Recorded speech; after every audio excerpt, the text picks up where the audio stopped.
Good morning আমার প্রিয় শ্রোতা বন্ধুরা। আশা করি আপনারা সকলেই ভালো আছেন এবং সুস্থ আছেন। আমি কয়েকদিন ধরে পড়ছি প্রখ্যাত সাহিত্যিক শ্রী তপন বন্দ্যোপাধ্যায়ের একটি রহস্য উপন্যাস সোনালি সুতোর ফাঁস। আজকে পড়ব এর পরবর্তী অধ্যায়। আমার গল্প পড়া যদি ভালো লাগে তাহলে প্লিজ একটা লাইক দেবেন, এছাড়া শেয়ার, সাবস্ক্রাইব ও কমেন্ট করে জানাবেন কেমন হলো এবং আমার পাশে থাকবেন। তাছাড়া পাশে থাকা বেল আইকন প্রেস করে রাখবেন। আমি যখনই যে আপলোড করব আপনাদের কাছে তার নোটিফিকেশন চলে যাবে। এছাড়া আপনারা তো সবাই জানেন আমার চ্যানেল লিংক এবং এর আগে আমি গার্গী যা পড়েছি তাও প্লে লিস্টের আকারে আপডেট করা আছে এবং সেগুলোর লিঙ্কও ডেসক্রিপশন বক্সে দেওয়া রয়েছে। এবং আপনাদের কাছে অনুরোধ যে আপনারা আগের এপিসোডগুলো শুনে তারপরে এটি শুনবেন, না হলে ভালো লাগবে না, এবং ধৈর্য ধরে পুরোটা শোনার চেষ্টা করবেন। তাহলে আমরা সরাসরি চলে যাচ্ছি গল্প পাঠের আসরে। আজকে গল্প সোনালি সুতোর ফাঁস, অধ্যায় ৮। আউটিং সেরে ফিরে আসা জোজোর ব্যাগটা গার্গী দেখতে চাইছে শুনে জোজোর বাবা ও মা দুজনেই ভেতর গুলিয়ে উঠল প্রবল অস্বস্তিতে। সেটা গার্গীর চোখ এড়ালো না।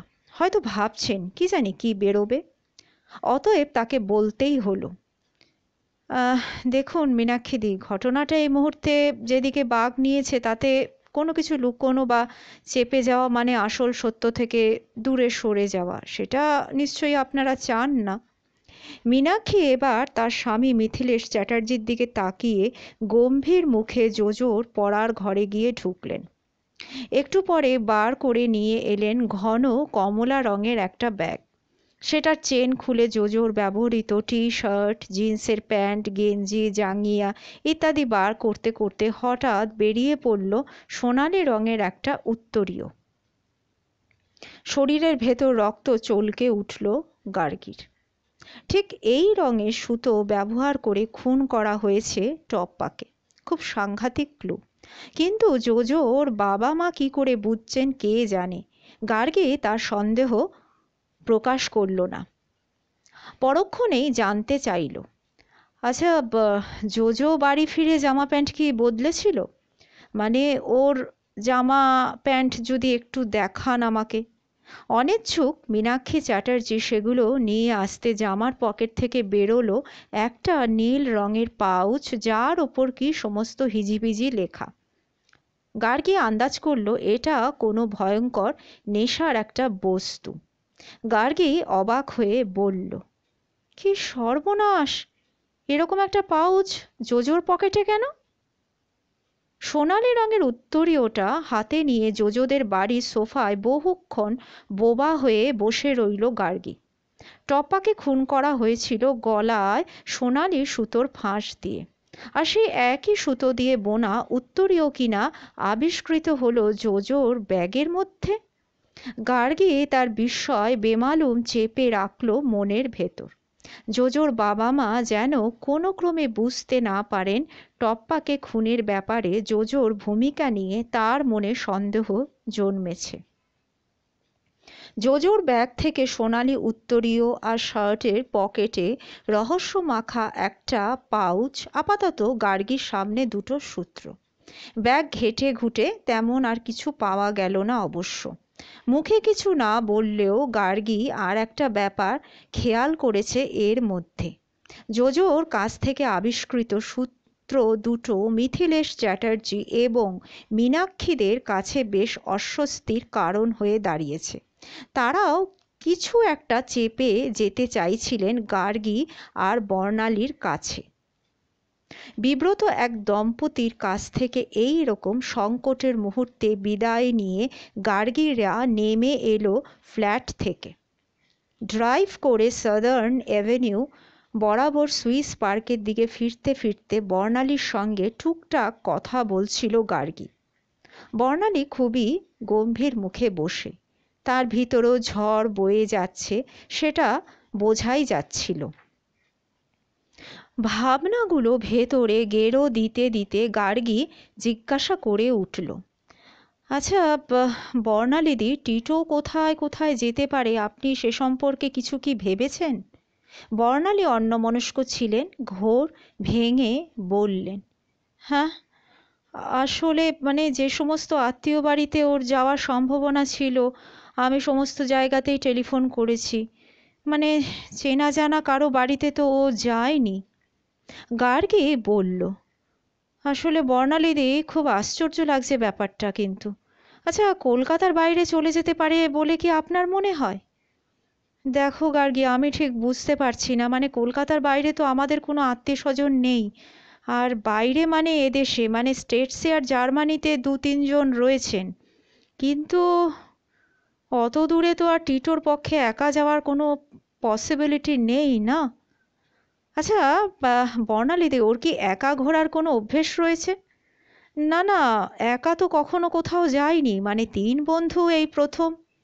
বলতে বলতে গলাটা যেন বুঝে এলো বর্ণালীর। এরকম একটা ভয়ঙ্কর বিপর্যয়ের মধ্যে টিটো জড়িয়ে যেতে পারে এটা ভাবতেও তার বেশ কষ্ট হচ্ছিল। দুজনের কিছুক্ষণে স্তব্ধতার ফুরসতে গার্গীর স্টিয়ারিং ততক্ষণে বাঁক খেয়ে ঢুকে পড়েছে সুইস পার্কের গলিতে। দুপাশে বড় বড় বাড়ি, তারই মধ্যে অভিনন্দন বাড়িটির একটা ফ্ল্যাট হঠাৎ ঢাল খেয়ে একদমই নড়বড়ে। সেই ফ্ল্যাটের ভেতর ঢুকতে ঢুকতে গার্গী কবজিতে চোখ বোলায়। বেলা 10টা বাজতে চলেছে। আজ অফিসে না হয় একটু দেরিতেই যাবে। তার আগে টিটোর জীবনচরিতে একটু ঢু দেওয়া দরকার। খুব ইচ্ছে হয়েছিল জোজোর জীবনীটা জানার, কিন্তু সে ইচ্ছা আপাতত চেপে রেখে শুধু আউটিং রহস্যটাই জেনে এলো। এখন টিটোর পড়ার ঘরটা একবার নেড়ে চেড়ে দেখতে হবে। পিয়ালি এতক্ষণ সামলাচ্ছিল রুমকে। রুম অবশ্য ভারী লক্ষ্মী মেয়ে। গল্পের বই হাতে পেলে সে পলকে সেধিয়ে যায় তার নিজস্ব জগতে। নীলাদ্রি মল্লিক যথারীতি অন্তরীণ তার শোয়ার ঘরে। তার মেজাজ এখন আরও চড়া। সারাক্ষণ মুখে পাথর চেপে রয়েছেন আর বিড়বিড় করে কি যেন বলছেন নিজের মনে। গার্গী বর্ণালীদির অনুমতি নিয়ে পিয়ালিকে নিয়ে ঢুকে পড়ল 10x12 আকারের পড়ার ঘরে। টিটোর পড়ার ঘর। ঘরের দেওয়ালগুলো তকতকে। একটা ক্যালেন্ডার বা পোস্টারও সাঁটা নেই। দেওয়ালের র্যাকটি পড়ার বইয়ে ঠাসা। নিচের র্যাকে প্রচুর এক্সারসাইজ খাতা, সেগুলো তার নোটের জন্যে বরাদ্দ। খাতাগুলোর পৃষ্ঠা উল্টাতে উল্টাতে হঠাৎ 2 পংক্তির একটা ছড়া পাওয়া গেল, যা আপাত দৃষ্টিতে অদ্ভুত। ছড়াটা এইভাবে লেখা, টায়ারসাম আর ইউ স্যার, ইয়েথলিং জিঙ্গল চিচিং ফাক।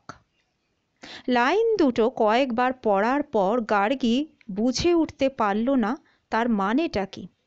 তুমি কি ক্লান্ত? এরকম একটা প্রশ্নের উত্তর হিসাবে যে লাইনটা লেখা হয়েছে তা সুকুমার রায়ের ননসেন্স ভার্সের একটা সংস্করণ। গার্গী খাতাটার পৃষ্ঠা উল্টে উল্টে আরও নতুন তথ্যের সন্ধান দিল। বেশিরভাগ পৃষ্ঠায় পেন দিয়ে কাটাকুটি খেলতে খেলতে ছবি ফুটিয়ে তোলার চেষ্টা করা হয়েছে। মেয়েদের মুখ আর বুক আকার প্রয়াসই বেশি। এটা বয়সের দোষ। গার্গী পৃষ্ঠা উল্টে চলল। একটা পৃষ্ঠায় লেখা আছে, concentration is the best medicine. Gargi ভুরু কুঁচকে ভাবল, টিটো যে লেখাপড়ায় মনোযোগ দিতে পারছিল না, এ বাক্যটা তারই বহিঃপ্রকাশ। গার্গী পৃষ্ঠা উল্টে চলল। আর এক জায়গায় লেখা, meditation is required now to improve your concentration, memory and imagination. খুব অদ্ভুত তো। গার্গী পৃষ্ঠা উল্টাতে থাকে। হঠাৎ একটা পৃষ্ঠায় মেডিটেশনের ওপর একটা প্যারাগ্রাফ লেখা। টপিকটা ভারী আশ্চর্য মনে হলো গার্গীর। ঠিক যেন খাপ খাচ্ছে না টিটোর এখনকার চাল চলনের সঙ্গে। ছাত্রাবস্থায় কত যে অদ্ভুত অদ্ভুত বিষয় আকৃষ্ট করে মানুষকে কে জানে। আরও অনেকগুলো খাতা উল্টে তেমন সন্দেহজনক কোনো বিষয় চোখে পড়ল না। শুধু টিটো যে পড়াশোনা একেবারেই করছিল না সেটাই বারবার ফুটে উঠল রাশি রাশি সাদা পৃষ্ঠার বহর দেখে। গার্গী অনুমান করার চেষ্টা করছিল দিনের পর দিন স্কুলে যায় যে ছেলে, কোচিং বা টেক্সট বুক লাইব্রেরিতে যাওয়ার যার ক্লান্তি নেই, তার খাতা এরকম সাদা কেন থাকবে? তাহলে এটাই সাব্যস্ত করতে হয় তাহলে সে আদৌ স্কুলে বা কোচিংয়ে যেত না। কিন্তু তার পাশাপাশি এটাও তো সত্যি যে সে নিয়মিত বাড়ি থেকে বেরিয়ে যেত স্কুল বা কোচিং বা টেক্সট বুক লাইব্রেরিতে যাচ্ছি বলে। তাহলে সে কোথায় যেত? গার্গী পিওর সায়েন্সের ছাত্রী ছিল, সে তাই টিটোর ব্যাপারটা বুঝতে পারে। টিটো পিওর সায়েন্সের ছাত্র। সব বাবা মায়ের মতো টিটোর বাবা মাও চান ছেলে একটা কেউকেটা হোক। এক একটা বিষয়ের ওপর ৩-৪ জনের লেখা বই স্তূপীকৃত হয়ে আছে র্যাকটায়। অনেকগুলো বইয়ে এখনো বোধহয় নতুন কাগজের গন্ধ লেগে রয়েছে, হয়তো সদ্য কেনা, কিংবা বইগুলোতে হাত দেওয়ারই সময় পায়নি টিটো। কিছু সায়েন্স ফিকশন আর ইংরেজি ক্লাসিকও ভিড় করে আছে উপরের র্যাকে। তারই মধ্যে খুঁজতে খুঁজতে একটা বই উঠে এলো, সেটা তার পাঠ্য তালিকায় থাকার কথাই নয়। বইটার নাম অন মেডিটেশন। বইটিতে কয়েক মুহূর্তে মনোযোগ দিয়ে পৃষ্ঠা উল্টাতে থাকলো গার্গী। খুবই ইন্টারেস্টিং আর অভিনব একটা বিষয়। পৃষ্ঠা উল্টাতে গিয়ে বইটার ভেতর থেকে বেরিয়ে পড়ল একটা লাইব্রেরি কার্ড। কলেজে পড়াকালীন গার্গীরও এরকম একটা কার্ড ছিল, কিন্তু এটা কোনো কলেজের কার্ড নয়, টেক্সট বুক লাইব্রেরির। টিটো যে কোচিং ক্লাস ছাড়াও একটা টেক্সট বুক লাইব্রেরিতে নিয়মিত পড়াশোনা করতে যেত, এ সমস্ত তথ্য গার্গী জানে। তাহলে কার্ডটা সেই লাইব্রেরির? কার্ডটা উল্টে পাল্টে দেখে গার্গী বেশ অবাক। টিটো পড়ায় অমনোযোগী হলে কি হবে, ঠিক নিয়ম করে টেক্সট বুক লাইব্রেরিতে পড়তে যেত। কিন্তু কেন? বর্ণালীদি বলেছিলেন ওখানে সপ্তাহে অন্তত 14 ঘন্টা পড়া বাধ্যতামূলক। কৌতূহলী হয়ে গার্গী তার মন ন্যস্ত করল কার্ডটার শরীরে। পড়ার ব্যাপারে টিটো কতখানি মনোযোগী তা হিসাব করতে শুরু করল। এটা জুন মাসের কার্ড। লাইব্রেরিতে ঢুকতে গেলে পাঞ্চ করতে হয় কার্ড। বেরোবার সময়, ঢোকা ও বেরোবার সময় পার্থক্য হিসেব করলে বোঝা যায় কার্ড হোল্ডার দিনে কত ঘন্টা পড়াশোনা করেছে। কার্ড পাঞ্চিংয়ের শেষ তারিখ ছিল 24শে জুন। তার পরদিন 25শে ওরা আউটিংয়ে যায়। ফেরার কথা ছিল 27শে। জোজো 27 তারিখে ফিরে এসেছিল। তার পরদিন 28শে বর্ণালীর সঙ্গে জোজোর কথাও হয়েছিল। তার কয়েক ঘন্টা পরেই জোজোর অন্তর্ধান পালা। 24শে জুন পর্যন্ত টিটো প্রতিদিনই টেক্সট বুক লাইব্রেরিতে গেছে, এটা ভাবাচ্ছিল গার্গীকে। কার্ডে পাঞ্চিংয়ের সময় হিসাব করে ভাবনাটা আরও জটিল হলো। টিটো কোনো দিন 3 থেকে 4 ঘন্টা, কোনো দিন 11 ঘন্টা পর্যন্ত লাইব্রেরিতে কাটিয়েছে বই পড়তে।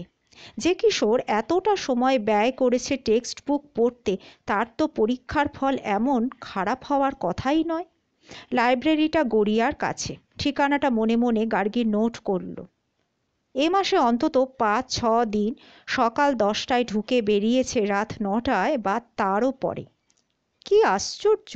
এতক্ষণ লাইব্রেরিতে কি করছিল টিটো? পড়ছিল। এক নাগাড়ে 11 ঘন্টা বা তার বেশি, স্কুলে না গিয়ে। পর মুহূর্তে গার্গী ভাবল, 11 থেকে 12-এ ওঠার সময় পরীক্ষার ফল খারাপ হয়েছে বলে হয়তো এবার তেড়ে ফুঁড়ে পড়তে শুরু করেছিল টিটো। কিন্তু স্কুলে না গিয়ে তার টেক্সট বুক লাইব্রেরিতে যাওয়ার ঘটনাটা কি বর্ণালীদি জানেন? লাইব্রেরিতে টিটো পড়ার সময়কালও নোট করে নিল গার্গী। লাইব্রেরিটা একবার দেখতে যাবে সে আজই বিকেলে। বইয়ের র্যাক যেমন ছিল পিয়ালিকে তেমনই সাজিয়ে রাখতে বলে গার্গী ঘর থেকে বেরিয়ে সোজা বর্ণালীর কাছে গেল। গার্গী বর্ণালীকে বলল, আচ্ছা বর্ণালীদি, একটা বিষয় বোধহয় আপনি খেয়াল করেননি, যে টিটো মাঝে মাঝে স্কুলে না গিয়ে সারাদিন টেক্সট বুক লাইব্রেরিতে পড়তে যেত। তো সেটা কি আপনি জানেন? বর্ণালী যেন কুতুব মিনার ভেঙে পড়তে দেখলেন, বললেন, কি? সে আবার কি কথা গার্গী? হ্যাঁ, কখনো আপনাকে কিছু বলেনি এই বিষয়? না। হুম, আপনি জানবেনই বা কি করে? আপনি অফিসে বেরিয়ে যাওয়ার পরে টিটো বাড়ি থেকে বেরোতো, রাতে ফিরে এসে নিশ্চয়ই বলতো যে কোচিংয়ে গিয়েছিল।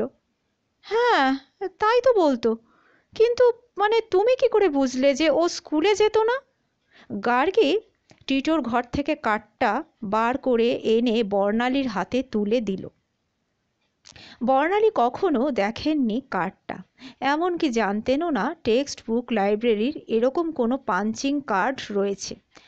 সেখানে টিটোর অবস্থান খুঁটিয়ে দেখতে দেখতে বিস্ময় প্রায় ঘুরপাক খেতে লাগলেন বর্ণালী।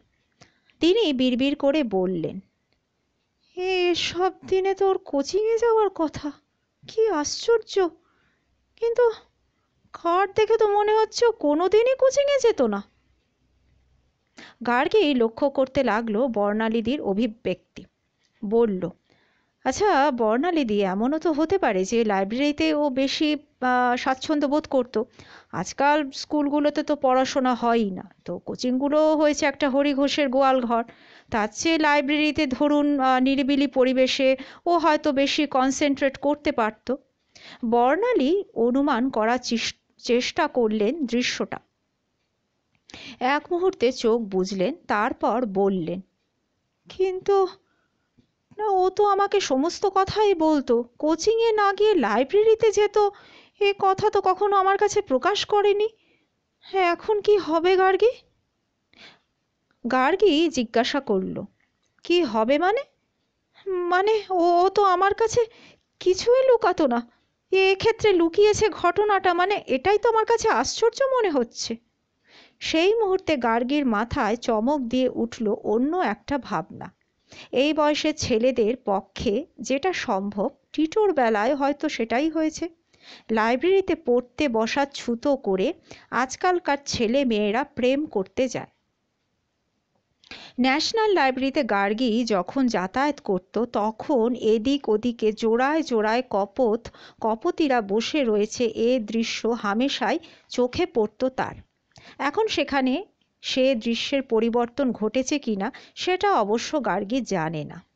কতদিন তার ন্যাশনাল লাইব্রেরিতে যাতায়াতই নেই, সময়ই পায় না।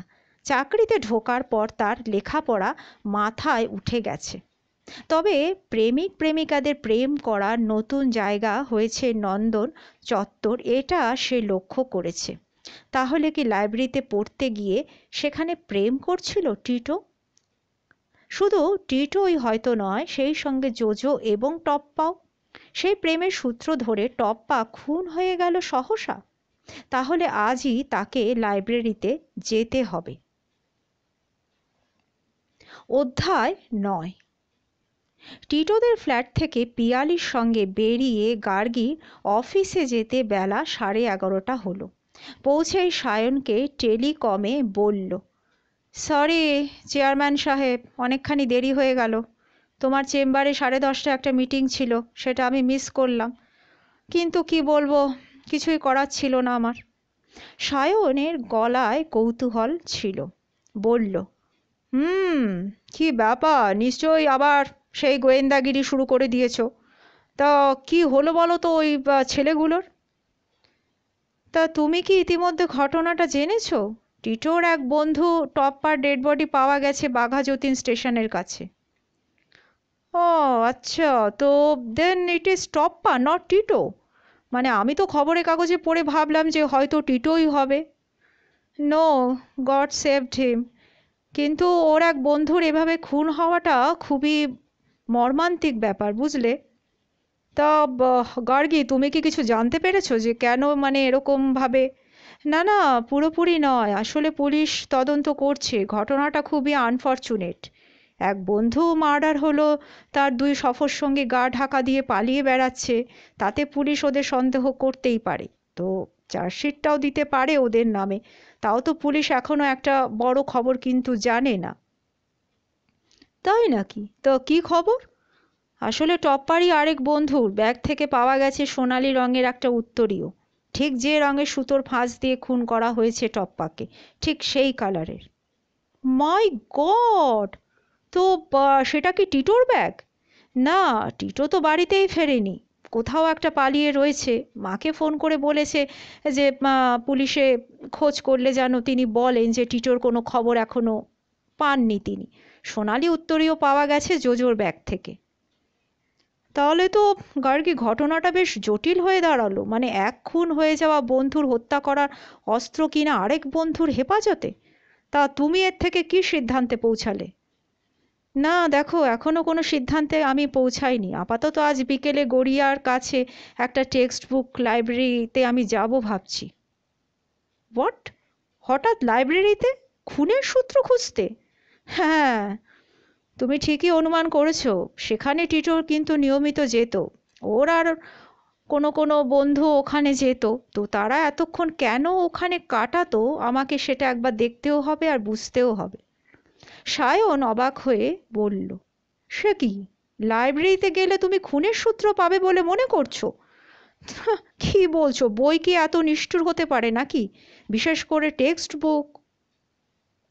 গার্গী বলল, দেখো, হয়তো কোনো ক্লু পাবো না, তবে মনে হচ্ছে একটা সন্দেহ তো আমার ভেতরে দানা বাঁধছে, তো সেটা ভাঙা দরকার।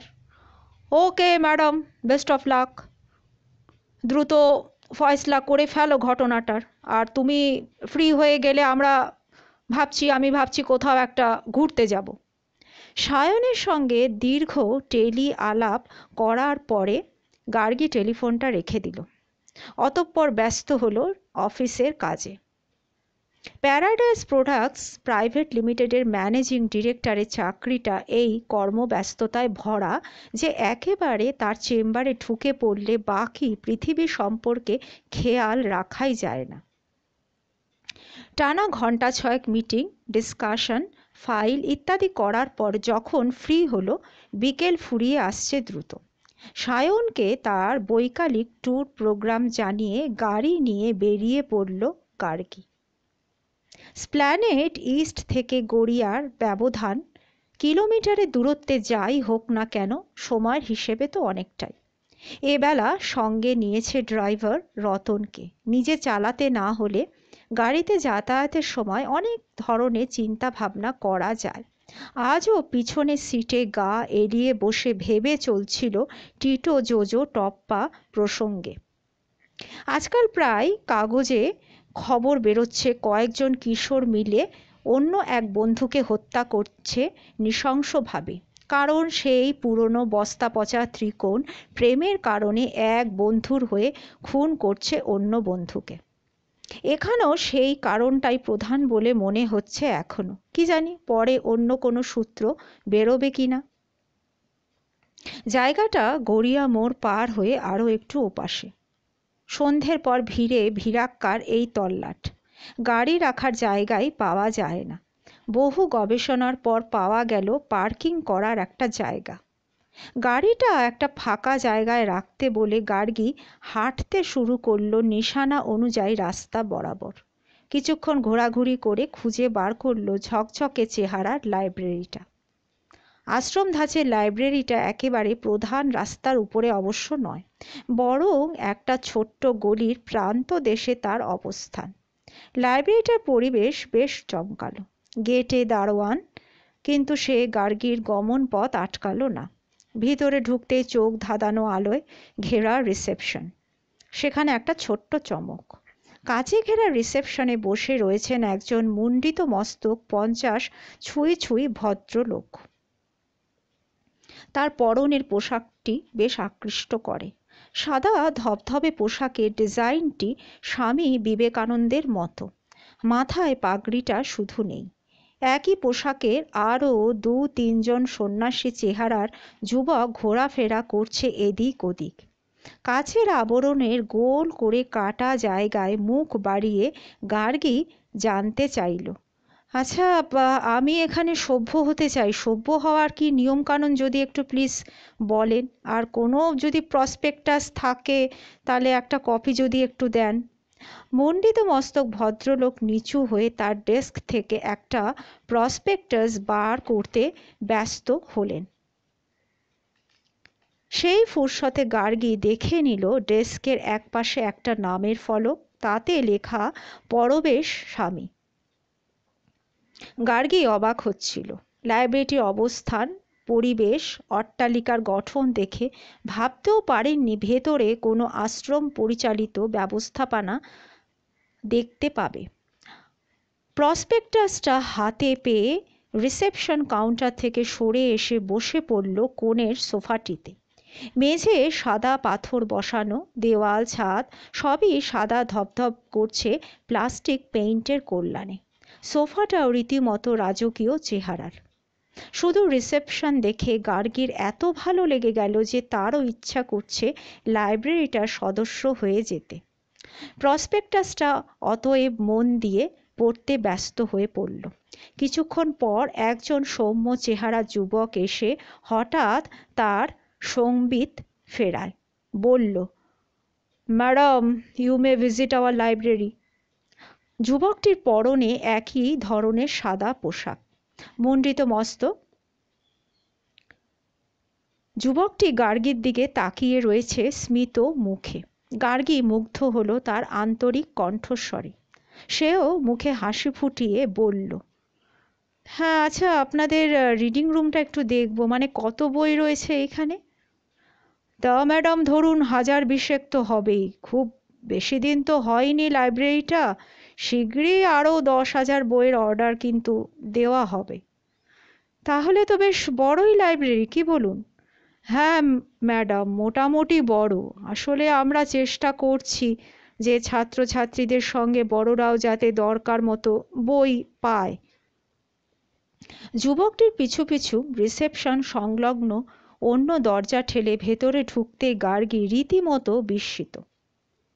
এরকম একটা পাঠাগার এমন নির্জনে দু বাহু বাড়িয়ে অপেক্ষা করছে পাঠকদের জন্যে, সেটা অনুমানই করতে পারেনি। প্রশস্ত রিডিং রুম, অন্তত 50-60টা ডেস্ক সারি করে সাজানো, প্রতিটা ডেস্কের সঙ্গে হাতল আলা চেয়ার। বিভিন্ন বয়সী মানুষজন পড়াশোনা করছেন মনোযোগ দিয়ে, কেউ কেউ নোট করছেন খাতায়। গার্গীর নজর কিন্তু ছুঁয়ে যাচ্ছিল শুধু রিডিং রুমের বইয়ের র্যাক বা টেবিলগুলোর দিকে নয়, ঘরের আশেপাশে সর্বত্র। প্রতিটি দেওয়াল ঘেঁষে অজস্র র্যাক, তাতে বিভিন্ন বিষয়ের ওপর বই, অজস্র লেখকের পাণ্ডিত্যপূর্ণ রচনা সম্ভার পাঠকের অপেক্ষায়। পাঠক তো বহু রকম, প্রত্যেকেরই জন্যে রসদ সারিবদ্ধ সাজানো। কলেজ বিশ্ববিদ্যালয়ের টেক্সট বুক যেমন আছে, তেমনই সাহিত্য, অর্থনীতি, ইতিহাস, রাষ্ট্রবিজ্ঞান, মহাকাশ বিজ্ঞান ইত্যাদি যাবতীয় বিষয়ের উপর মহা পণ্ডিত মানুষদের জীবন দর্শন। বইয়ের র্যাক তন্ন তন্ন করে দেখার ফুরসতে গার্গী চোখ রাখছিল ডেস্কে তন্ময় হয়ে বসে থাকা পাঠক পাঠিকাদের ওপর। তাদের মধ্যে কলেজ বিশ্ববিদ্যালয়ের ছাত্রছাত্রী অন্তত 20-22 জন। টিটোরা এখানেই পড়তে আসতো, পড়ার জায়গা হিসেবে বেশ ভালোই, অবশ্য যদি কেউ সত্যি পড়তে আসে। কিন্তু টিটোরা কি বই পড়তে আসতো এখানে? টেক্সট বই তো পাওয়াই যায়, তাছাড়া নানা ধরনের বইয়ের পাহাড় চারিপাশে। নাকি অন্য কোনো মোহে তারা আটকা পড়েছিল এইখানে? পাঠিকাদের মধ্যে সুন্দরী মেয়ে তো কম নেই। এক র্যাক থেকে আরেক র্যাকে ঘুরতে ঘুরতে এমন একটা র্যাকের সামনে এসে থিতু হলো গার্গী, যেখানে শুধু আধ্যাত্মিক বিষয়ের ওপরে বই সাজানো। আগে হলে এই বিষয়টা গার্গীকে হয়তো আকৃষ্ট করতো না। আজ হঠাৎ খুঁটিয়ে খুঁটিয়ে দেখতে লাগলো বইগুলোর নাম, বিষয় ও উদ্দেশ্য। কতক্ষণ তন্ময় হয়ে পড়েছিল বইগুলোর বায়োডেটা দেখতে কে জানে। হঠাৎ তার খেয়াল হলো র্যাকের পিছনের দেওয়ালে চোখ পেতে দাঁড়িয়ে আছে কেউ। কিরকম একটা খটকা লাগলো তার। সেদিকে তাকাতেই গার্গী দেখল মুখটা দ্রুত সরে গেল একপাশে। গার্গীর মনে হলো সেটা কোনো তরুণীর মুখ, কোকড়া চুলের ঝোপ, ফর্সা মুখের দুপাশে ফুলে ফেপে ঝাপসা হয়ে গেছে। গার্গী র্যাকের ওখান থেকে সরে এলো, লক্ষ্য করল সৌম্য চেহারার যুবকও নজর রাখছিল তার উপর, যেন তার র্যাক থেকে র্যাকান্তরে ঘুরে বইয়ের বিষয় নির্বাচনের দিকে খেয়াল রাখছে তীক্ষ্ণ দৃষ্টিতে। কিছুক্ষণ তাই না না করে ঘুরে যুবকটির কাছে এসে গার্গী বলল, আচ্ছা, আমি এই লাইব্রেরির সদস্য হতে চাই, তো এখানে নিয়মাবলী কীরকম আর কত টাকা লাগবে যদি একটু বলেন। যুবক স্মিত হাসিতে উদ্ভাসিত করল তার সুন্দর মুখ, বলল, আপনি আসুন, আমি একটা ফর্ম আপনাকে দিচ্ছি, এটা এখনই আপনি পূরণ করে দিন। আর প্রসপেক্টাস পড়ে আপনি নিশ্চয়ই জেনেছেন যে এখানে সদস্য হলে সপ্তাহে অন্তত 14 ঘন্টা পড়া কিন্তু বাধ্যতামূলক, আর বছরে 600 টাকা চাঁদা, ব্যাস এইটুকুনি। প্রচুর প্রশ্নচিহ্ন মাখানো ফর্মটা নিয়ে গার্গী বসে পড়ল একটা ফাঁকা ডেস্কে। আশেপাশে যারা পড়ছিল তাদের অনেকেই মুখ তুলে দেখল গার্গীকে। লাইব্রেরির নতুন সদস্য কেমন তা হয়তো পরখ করল এক লহমায়। ফর্মটা একটু অভিনব, নাম ধাম ইত্যাদি পূরণ করার পর যে তথ্যগুলো চাওয়া হয়েছে তা যেন আর 5টা লাইব্রেরির মতো নয়। গার্গী মন দিয়ে পড়তে শুরু করলো এক একটা প্রশ্ন। 1 নম্বর, আপনার অধীত বিষয় কি? 2 নম্বর, সাহিত্য, রাষ্ট্রবিজ্ঞান, অর্থনীতি, ইতিহাস, পদার্থবিদ্যা, রসায়নবিদ্যা, দর্শন, চিকিৎসাবিদ্যা, মহাকাশবিদ্যা, জ্যোতিষবিদ্যা। 3 নম্বর, আপনার অধীত বিষয় ছাড়া আর কি কি বিষয় বা অন্য কোনো বিশেষ বিষয় আপনাকে কি আকৃষ্ট করে? 4 নম্বর, আপনার হবি কি? প্রতিদিন কত সময় আপনি ব্যয় করেন এই কারণে? 5 নম্বর, আপনি কি ঈশ্বরে বিশ্বাস করেন? কেন? 6 নম্বর, যদি বিশ্বাসী হন তাহলে মন্দির, মসজিদ বা চার্চে নিয়মিত যান কিনা? না গেলে না যাওয়ার সপক্ষে আপনার কি কারণ আছে? 7 নম্বর, আধ্যাত্মিক শক্তিতে আপনি বিশ্বাস করেন কিনা? এরকম বিশেষ শক্তিতে অধিকারী কাউকে দেখেছেন বা তার সংস্পর্শে আপনি কি এসেছেন? 8 নম্বর, গুরুবাদ কি আপনার পছন্দের? এরকম আরও অদ্ভুত প্রশ্ন গার্গীকে খুবই ধন্দে ফেলল। কিছুক্ষণ খুব মনোযোগ দিয়ে ফর্মটা পূরণ করতে করতে গার্গী অনুমান করার চেষ্টা করছিল লাইব্রেরিটা কী উদ্দেশ্যে প্রতিষ্ঠা করা হয়েছে। ফর্মে ঈশ্বরবাদ সম্পর্কে এতগুলো জিজ্ঞাসাই বা কেন করা হয়েছে? রিসেপশন থেকে শুরু করে রিডিং রুম পর্যন্ত সর্বত্র শুধু সন্ন্যাসী চেহারার মানুষদেরই আনাগোনা কেন? তবে কি এটা সন্ন্যাসীদের দ্বারা পরিচালিত কোনো একটা প্রতিষ্ঠান? সেদিনই 600 টাকা জমা দিয়ে টেক্সট বুক লাইব্রেরি সদস্য হয়ে গেল গার্গী। মেয়েদের একটা ষষ্ঠ ইন্দ্রিয় থাকে। কারো দিকে না তাকিয়ে গার্গী খেয়াল করছিল লাইব্রেরির রিসেপশনে পা দেওয়ার পর থেকে কয়েক জোড়া চোখ তীক্ষ্ণ দৃষ্টিতে নজর রাখছিল তার উপর, যেন পরখ করে নিচ্ছে এখানে তার আসার কি কারণ। সে কোনো র্যাকের সামনে বেশিক্ষণ দাঁড়ালো, কোন র্যাক থেকে কি বই পেরে পৃষ্ঠা উল্টালো, কোন র্যাক এড়িয়ে গেল, সবই যেন আন্ডার ক্লোজ ওয়াচ। ফর্মের সাথে টাকাটা জমা দেওয়ার মিনিট কয়েকের ভেতর তার হাতে একটা সদস্য কার্ড ধরিয়ে দেওয়া হলো, যেটা অবিকল টিটোর বইয়ের ভেতর পাওয়া কার্ডের মতো। পরদিন থেকে এই কার্ড পাঞ্চ করে তাকে ঢুকতে হবে রিডিং রুমে, বেরোবার সময় পাঞ্চ করতে হবে কার্ডটা। সপ্তাহে অন্তত 14 ঘন্টা। গার্গী ঠিক বুঝে উঠতে পারছে না টিটোদের খবর জোগাড় করার জন্যে তাকে কতদিন এই নিয়মানুবর্তিতার শরিক হতে হবে। তার প্রবল ব্যস্ততার মধ্যে এতটা সময় কি সে বার করতে পারবে? কিন্তু তাকে আপাতত কয়েকদিন বার করতেই হবে সময়। সৌম্য যুবকটিকে ধন্যবাদ জানিয়ে টেক্সট বুক লাইব্রেরির বাইরে গার্গী বেরিয়ে এলো, পৌঁছালো প্রধান রাস্তার ওপর, যেখানে এতক্ষণ জিরোচ্ছিল তার গাড়ি। তার ভিতর এখন উথলে উঠছে হাজারো প্রশ্ন। টিটো পড়ায় অমনোযোগী হয়ে উঠেছিল দিনকে দিন, অথচ এই লাইব্রেরিতে তার কাটছিল দিনের অনেকগুলো ঘন্টা। কেন? এই কারণে আগামী কয়েকদিন বই পড়ার ছুতোয় এসে গার্গীকে খুঁজে বার করতে হবে টিটো লাইব্রেরিতে আসার প্রকৃত ইতিহাস। বাড়ি ফিরতে আজ একটু বেশি রাতই হলো গার্গীর।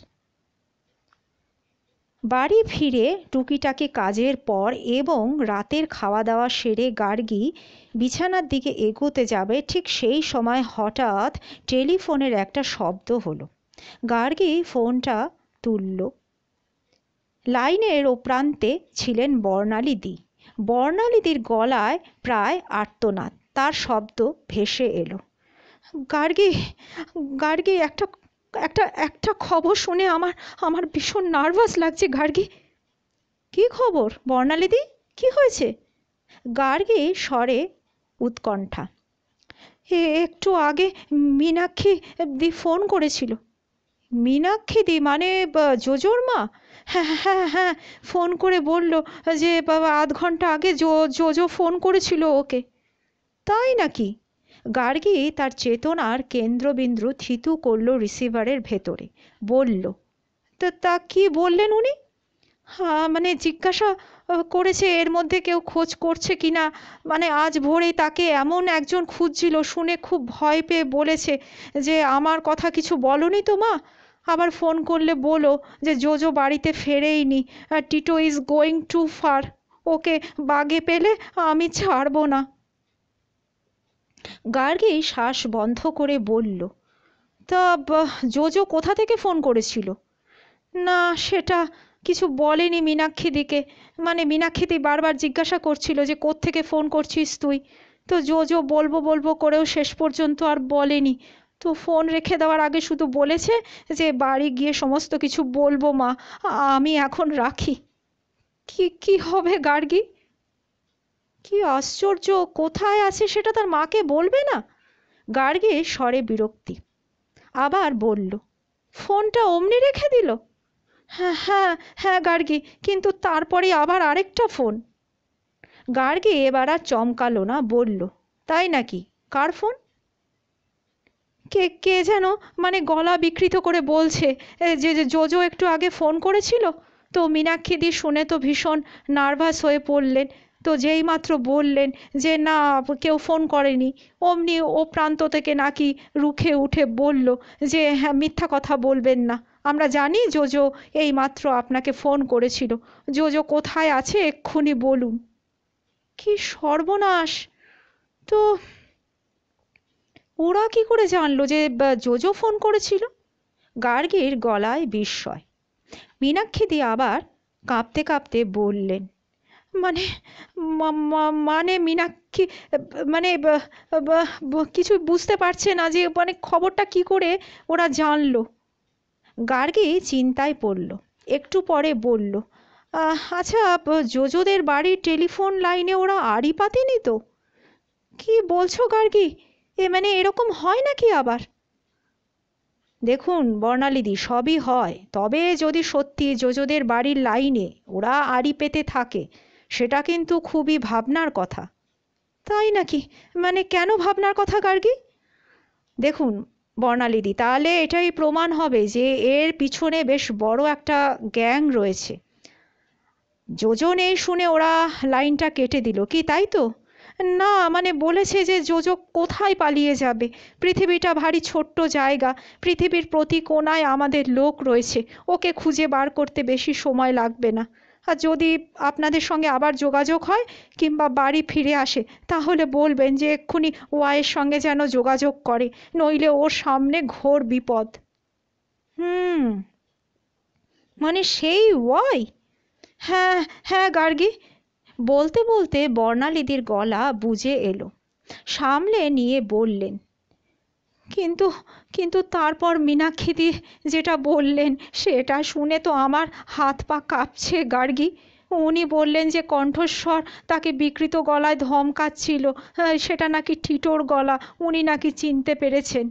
সে কি? গার্গীর হাত থেকে রিসিভার পড়ে গেল। সায়ন গার্গীর অবস্থা দেখে ভয় পেয়ে গেল প্রায়। বলল, কি হলো গার্গী, ফোনে কোনো সংবাদ পেলে নাকি? মানে এত নার্ভাস দেখাচ্ছে কেন তোমাকে? গার্গী তখনও তার দুর্ভাবনা কাটিয়ে উঠতে পারেননি। রিসিভারটা যথাস্থানে রাখতে রাখতে বলল, দাঁড়াও সমস্ত বলছি তোমায়। অধ্যায় 10। বর্ণালী মল্লিকের কাছ থেকে এত রাতে এরকম একটা সাংঘাতিক খবর পেয়ে সে রাতে প্রায় গার্গী ঘুমাতেই পারল না। গার্গী ভাবছিল পুলিশ ইন্সপেক্টর দ্যুতিমান চ্যাটার্জির সঙ্গে যোগাযোগ করে জানতে চাইবে টপ্পার খুনের ব্যাপারে কোনো দিশা উনি করতে পারলেন কিনা। ভাবনাটা মাথায় পুরে আরও অজস্র ভাবনায় মাখো মাখো হয়ে ঘুমোতে গিয়ে দেখল ঘুম পড়ি আজ ডানা মেলে কোথায় অলক্ষ্যে উধাও হয়ে গেছে। সে যখনই কোনো রহস্যের গভীরে ঢুকে পড়ে তার পিছনে আজকাল ধাওয়া করে ইনসমনিয়া নামক শারীরিক বৈকল্য। সেই রাতে প্রায় না ঘুমিয়ে ভোরে উঠে হাতের কাজগুলো সেরে নিতে নিতে গার্গী সাজিয়ে নিচ্ছিল তার সারাদিনের ছক। অফিসে হঠাৎ খুব কাজ বেড়ে গেছে তার। সায়ন আজকাল মন দিয়েছে রাজ্যের বাইরে বা দেশের বাইরের বিভিন্ন ব্যবসায়িক প্রতিষ্ঠানের সঙ্গে যোগাযোগ করতে। রাজ্যের ভিতরকার সেই সঙ্গে অফিসের সমস্ত দায়িত্ব এখন গার্গীর। ফলে সারাদিন অজস্র মিটিং এবং অপর্যাপ্ত সিদ্ধান্ত সবই এখন গার্গীর ভাগে বরাদ্দ। তারই ফাঁকে ফাঁকে সারাদিন তাকে মগ্ন থাকতে হয় রহস্য উন্মোচনের ভাবনায়। সেদিন অফিসে পৌঁছেই ভাবল এখনই একবার ফোনে ধরবে দ্যুতিমান চ্যাটার্জিকে, তার সঙ্গে বিশদ আলোচনা করবে সমস্ত ঘটনা নিয়ে। পুলিশ অফিসাররা নিশ্চয়ই কিছু না কিছু খবর পেয়েছেন ইতিমধ্যে, কিন্তু ভাবা এক করা আরেক। নিজের চেম্বারে ঢুকে অফিসের এমন কিছু সমস্যার মুখোমুখি তাকে হতে হলো যে সেগুলো সামলাতেই তার নাকাল অবস্থা। সমস্যা যখন আসে একের পর এক আসে, ঘাড়ে ঘাড়ে আসে। ঘণ্টা দুয়েক টানা ঘোর দৌড়ে পরে গার্গী ফোনে ধরল পুলিশ হেডকোয়ার্টারে। ফোন প্রযুক্তির কল্যাণে আজকাল মানুষের সঙ্গে মানুষের যোগাযোগের স্বর্ণযুগ চলছে। একটু চেষ্টা করতেই পাওয়া গেল দ্যুতিমান চ্যাটার্জিকে। গার্গী বলল, হ্যালো মিস্টার চ্যাটার্জি, পরশু অর্থাৎ 29শে জুন সকালে বাঘাযতীন স্টেশনের কাছে ট্রেন লাইনের ধারে টপ্পা নামে যে কিশোরটার মৃতদেহ পাওয়া গিয়েছিল, তো সেই খুনের ব্যাপারে কি কোনো তথ্য আপনারা পেয়েছেন?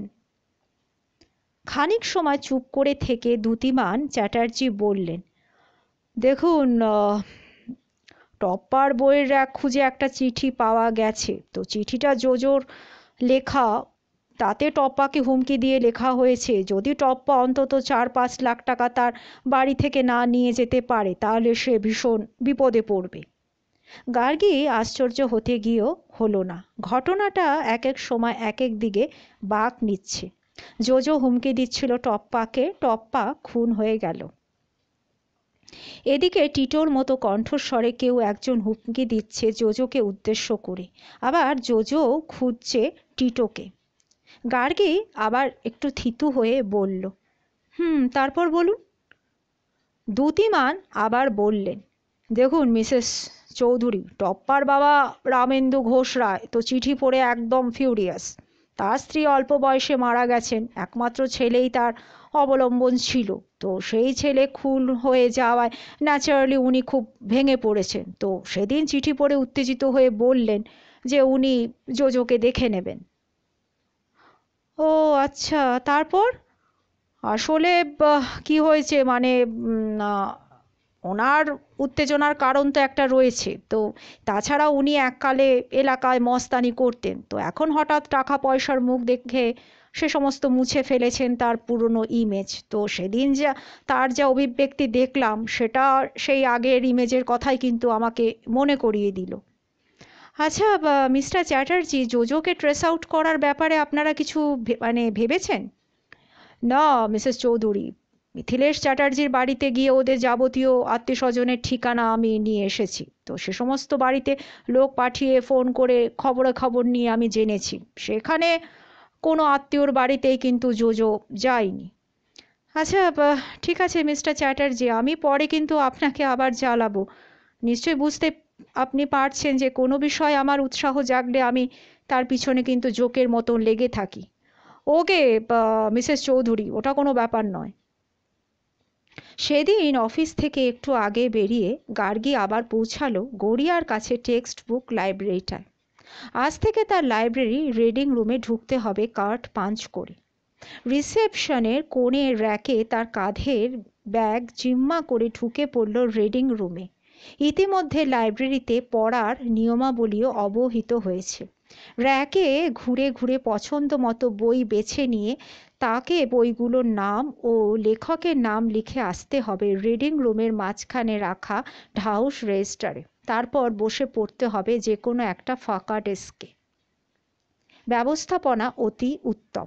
কালকের মতো আজও গার্গী গিয়ে দাঁড়ালো সেই আধ্যাত্মিক বিষয়ের ওপর বইগুলোর সামনে। একটা বইয়ের নাম গডস অ্যান্ড স্পিরিট, সেটা র্যাক থেকে পেরে বগল দাবা করলো। দ্বিতীয় আরেকটা বই তার পছন্দ হলো, বইটার নাম দ্য আর্ট অফ মেডিটেশন। বই দুটোর নাম এখন তাকে লিখতে হবে ঢাউস রেজিস্টারটিতে। রেজিস্টারটির পৃষ্ঠা উল্টাতেই তার কাছে এক টুকরো ছোট্ট চমক। রেজিস্টারের মাঝামাঝি একটা পৃষ্ঠায় গার্গীর নাম, ঠিকানা ইত্যাদি স্পষ্ট অক্ষরে লেখা রয়েছে। একেবারে নিচের লাইনে তার পরিচয় দিতে গিয়ে বলা হয়েছে, a woman with courage and definite motive.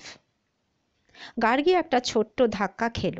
তার নাম ঠিকানা না হয় এরা সংগ্রহ করেছে তার পূরণ করা ফর্ম থেকে, কিন্তু তার পরিচয়ের অংশটি একটু অভিনব। তার সম্পর্কে হেন আশ্চর্য ধারণাটা লাইব্রেরি কর্তৃপক্ষ কিভাবে পোষণ করলেন সেটা ঠিক বুঝে উঠতে পারল না। যেই তার সম্পর্কে লিখে থাকুক না কেন বেশ হিসেব করে লিখেছে। তার পর্যবেক্ষণ ক্ষমতার প্রশংসা করতেই হয়। গার্গী কিছুক্ষণ দোলাচলে থেকে অনুমান করল যে ফর্মটা কাল পূরণ করেছিল তাতে কিছু অদ্ভুত প্রশ্নাবলী ছিল যার উত্তর লিখতে বেশ মাথা তাকে ঘামাতে হয়েছিল। হয়তো সেই উত্তরগুলো থেকে এমন একটা ধারণার উৎপত্তি। নিজের সম্পর্কে হেন বিশেষণ উপহার পেতে বাকিদের সম্পর্কে বেশ কৌতূহলী হলো গার্গীর। তাহলে এই লাইব্রেরিতে যারাই সদস্য হয়েছে প্রত্যেকের সম্পর্কে এমন কিছু অভিনব পংক্তি নিশ্চয়ই লেখা আছে যা পড়ে সদস্যদের চরিত্র সম্পর্কে একটা ধারণা গড়ে তোলা যায়। গার্গী উল্টে ফেলল তার আগের পৃষ্ঠা। সদস্যের নাম এস রামানুজন। দক্ষিণ ভারতীয় এই পুরুষটি সম্পর্কে লেখা রয়েছে, a man who is serving for a divine goal. Gargi আরও পৃষ্ঠা উল্টে চলল। মাত্র এক পংক্তিতে একজন মানুষকে চিনিয়ে দেওয়ার এমন অভিনব পদ্ধতি তার জানা ছিল না। পৃষ্ঠা উল্টালে তারপরে সে দেখতে পেল একটি সূচিপত্র। সেখান থেকে বার করে ফেলল চিত্রায়ন মল্লিকের নাম। হ্যাঁ, টিটো যে এখানে আসা যাওয়া করত, এখানকার সদস্য ছিল, এটা তার নামে উৎসর্গীকৃত পৃষ্ঠাটির অবস্থান সেটা দেখলেই বোঝা যায়। কিন্তু যা লক্ষ্য করার বিষয় তা হলো জুন মাসের পাঞ্চিং কার্ডটায় নোট করা রয়েছে টিটো প্রতিদিন অনেকগুলো ঘন্টা কাটিয়েছে রিডিং রুমে। কিন্তু গোটা জুন মাসে তার নামে একটি বইতেও কোনো এন্ট্রি নেই। শুধু জুন মাসে নয়, গত কয়েক মাসে সে মাত্র কয়েকটা বই র্যাক থেকে নামিয়ে তার নাম লিখেছে রেজিস্টারে। আরও লক্ষ্য করার বিষয় হলো তার জন্য বরাদ্দ পৃষ্ঠাটিতে যে বইগুলোর নাম সে লিখেছে তার একটিও পড়ার বই নয়, সবই আধ্যাত্মবাদ সম্পর্কে। গার্গী খুবই আশ্চর্য হলো। একটা 17-18 বছরের কিশোর যে এখানে ভর্তি হয়েছে স্কুলের পড়াশোনার জন্যে, সে কিনা আকৃষ্ট হয়েছে আধ্যাত্মবাদ সম্পর্কে। কিন্তু সেটা যদিও বা মেনে নেওয়া গেল, তার পরবর্তী প্রশ্ন, গত কয়েক মাস এখানে যাতায়াত করা সত্ত্বেও নিয়ম করে পড়াশোনা না করে সে কি করতো এখানে? কথাগুলো দ্রুত মগজের ভেতর নাড়াচাড়া করে সে আরও বুঝতে চাইল টিটোর আরও দুই বন্ধু জোজো আর টপ্পা তো এখানে আসতো, তারাও কি একই ধরনের বই পড়ত? গার্গী তার চোখ ন্যস্ত করল রেজিস্টারের পৃষ্ঠায়। কত রকম মন্তব্য করা হয়েছে সদস্যদের সম্পর্কে, সবই কিন্তু বেশ চিন্তাভাবনা করে লেখা। টিটো সম্পর্কে পরিচয় দিতে গিয়ে যে পংক্তিটা খরচ করা হয়েছে তাও ভারী অদ্ভুত। A misguided young boy trying to be self reliant. টিটোকে গার্গী চেনে না, কখনো দেখেওনি। গত 2 দিনে তার পরিচয় একটু একটু করে উদ্ভাসিত হয়েছে তার সামনে। টেক্সটবুক লাইব্রেরি রেজিস্টার তার সম্পর্কে যে ধারণাটা লেখা হয়েছে সেটা বিশ্লেষণ করে টিটো সম্পর্কে গার্গীর গড়ে ওঠা ধারণাটা নতুন করে ভাবতে চাইল। টিটোর চরিত্র নিয়ে প্রথম বিশেষণ ব্যবহার করা হয়েছে মিসগাইড বলে। এই বিশেষণটা কোন সময়কার? যখন সে লেখাপড়া করছিল, পরীক্ষার ফল ভালো করছিল, তখনকার নিশ্চয়ই নয়। তারপর যখন সে বকে যেতে শুরু করলো, নিশ্চয়ই সেই সময়কার বিশেষণ। কিন্তু পিরিয়ডটা ঠিক কোন সময়? গার্গীর তো এতক্ষণ এটাই মনে হচ্ছিল টিটো এই লাইব্রেরিতে যোগ দেওয়ার পর থেকেই বকে যেতে শুরু করেছে। তা কি সত্যি নয়? তারপরে জানানো হয়েছে এখন সে আত্মনির্ভরশীল হতে চেষ্টা করছে, কিন্তু সেটা কিভাবে? রেজিস্টার থেকে বোঝা গেল গত বছর নভেম্বর নাগাদ টিটো সদস্য হয়েছে এই লাইব্রেরির।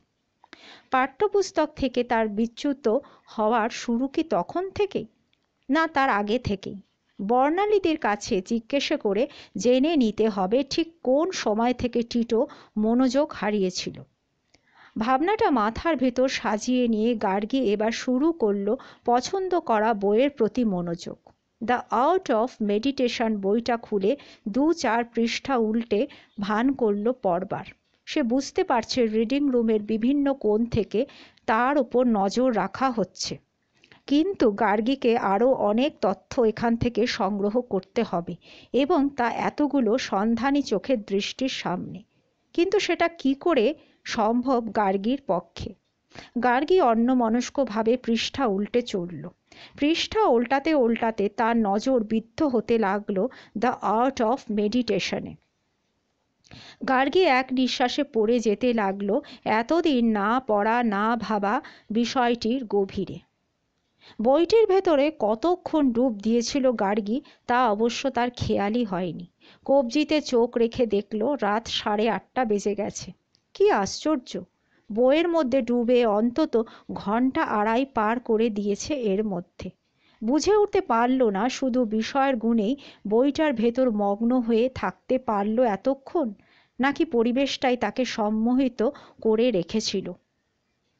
বইটা বন্ধ করে র্যাকে রাখতে রাখতে তার মনে হলো কাল বইটার বাকি অংশ তাকে পড়তেই হবে। কিন্তু তার সব অভীষ্টই বানচাল হয়ে গেল পরদিন খবরের কাগজ দেখে। পরদিন সকালে সংবাদপত্রের খবর তাকে স্তম্ভিত করে দিল। কদিন আগের আরও একটা সকালের মতন। বাঘাযতীন স্টেশনের কাছে রেল লাইনের ধারে এক কিশোরের মৃতদেহ পাওয়া গেছে, তারও গলায় সোনালি সুতোর ফাঁস। খবরটা পড়ে বুকের ভেতর বিস্ফোরণ হলো গার্গী। লাশটা টিটোর না জোজোর? আমার প্রিয় শ্রোতা বন্ধুরা, আপনারা এতক্ষণ গল্পটা শুনছিলেন। আবার কালকে শোনাবো এর পরবর্তী অধ্যায়। আপনাদের কাছে একটি কথা আমি নিবেদন করতে চাই। অধ্যায় 9-তে টিটোর মা বর্ণালীদি না বলে আমি ভুলবশত মীনাক্ষীদি কথাটা বলে ফেলেছিলাম। অনিচ্ছাকৃত এই ত্রুটির জন্যে আমি ক্ষমা প্রার্থী। তাহলে আপনারা সুস্থ থাকবেন, ভালো থাকবেন এবং সাথে থাকবেন। কালকে আবার আমি আসব। নমস্কার।